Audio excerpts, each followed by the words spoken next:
This is the garage.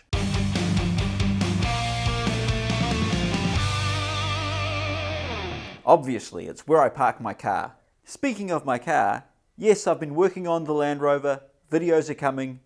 Anyway, back to the tour. This area down the back here is my stock storage area. I like to pile all the round and square stuff against the wall, and then pile the large panels up in front of them. This is also where I store the shop vac, 2 jacks, the broom, and a few pots. Now, stepping back away from there for a second, we have the shelf. The shelf consists of 5 zones. Up top, the grinding area. Next level down, I have liquid storage on the left. On the right, that's the crappy old tool storage area. Dropping down to the bottom level, on the left, bulk storage and machinery parts, like bits for the grinder. On the right, Land Rover parts storage. This is my bench grinder. I keep a grinding wheel on one side, and the polishing stuff on the other. And my new German-made level, which I'm very proud of. A box full of all my rigging, and just below that, my woodworking equipment. As I mentioned, this was the shelf where I dumped all of my old tools. I've cleared out most of it already. The Land Rover small parts shelf. Believe it or not, this was once all organised into little containers. But not many of those small containers survived the move. So I really need to get onto this and sort through it while I still remember where most of the little bits go. Oh, look, a radio. The original Land Rover factory radio, I guess. I did pull this out when I purchased the Land Rover. Maybe let me know if you think I should put this back in or not.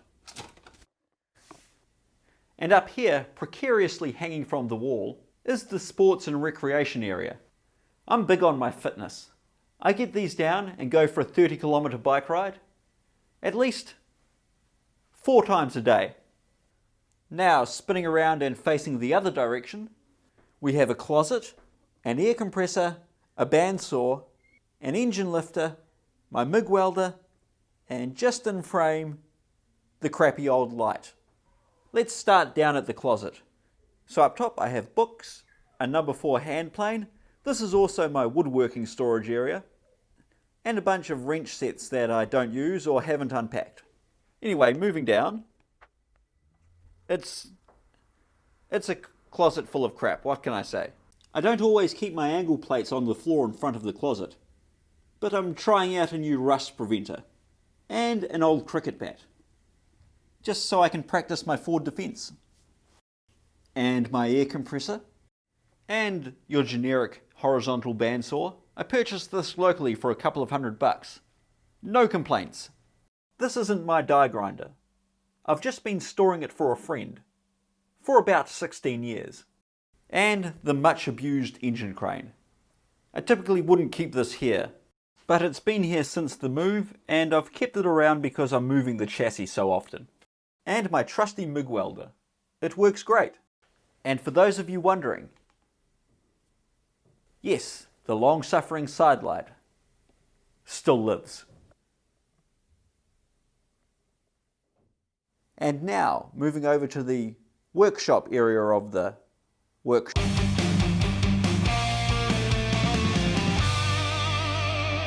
This is my old main workbench, which I'm sure some of you recognise.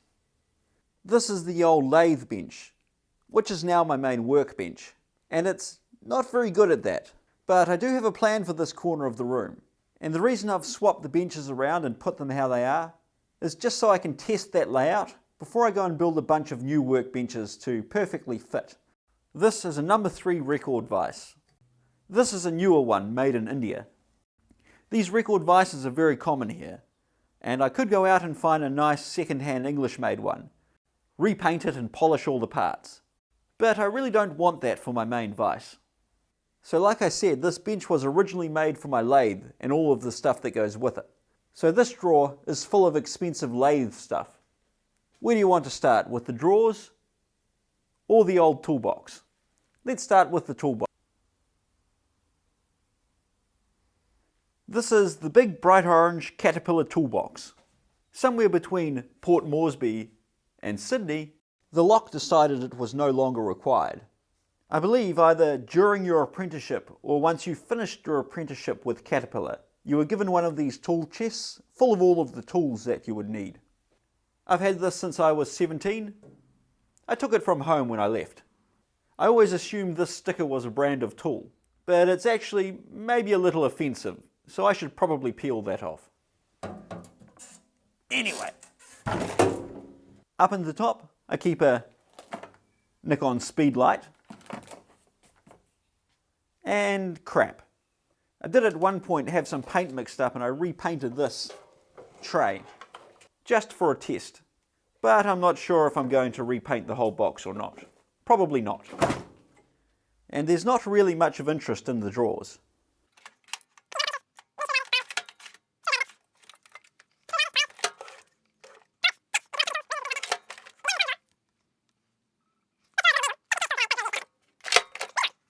Now, the drawers on the workbench. In this skinny end drawer, there's nothing. Well, there is, but I don't want to show you.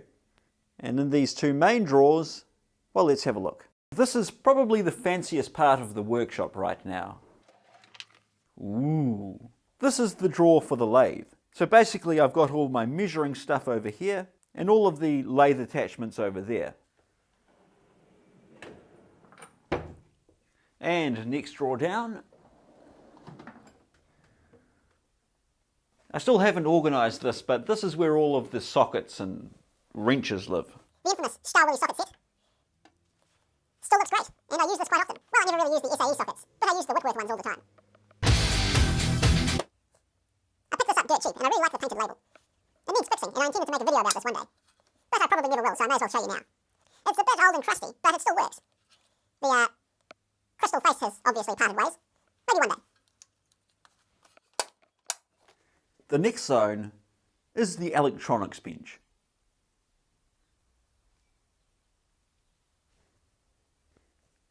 And woodworking storage. You can see I'm doing a really good job of keeping my expensive film equipment in a dust-free environment. Fire suppression system. And a cabinet that Jason from Resine sent to me. I don't really know what to use it for yet, but I do appreciate it.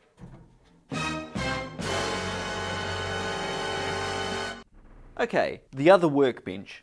This is the one you've seen in all of my videos up to this point. Down the bottom, I've stashed all of the chemicals that are used for electroplating. The biggest change is on top of the bench. My old workbench is covered in a lathe. I preferred it when the lathe was on the big workbench in the middle, but I also like having a big open bench in the middle as well. And I don't have room for both. So for now I've moved the lathe over here against the wall. Immediately beside the lathe, I store a tea and coffee cup. Immediately to the right of the tea and coffee cup is the finishing area. This is where I get projects 90% finished and then realise they are a complete waste of my time, but put them here in the hope that they will finish themselves and edit their own videos. What else is there in the workshop area? Oh, armchair. And I like to store boxes of paint in the middle of the floor. Let's turn our attention to the machine shop.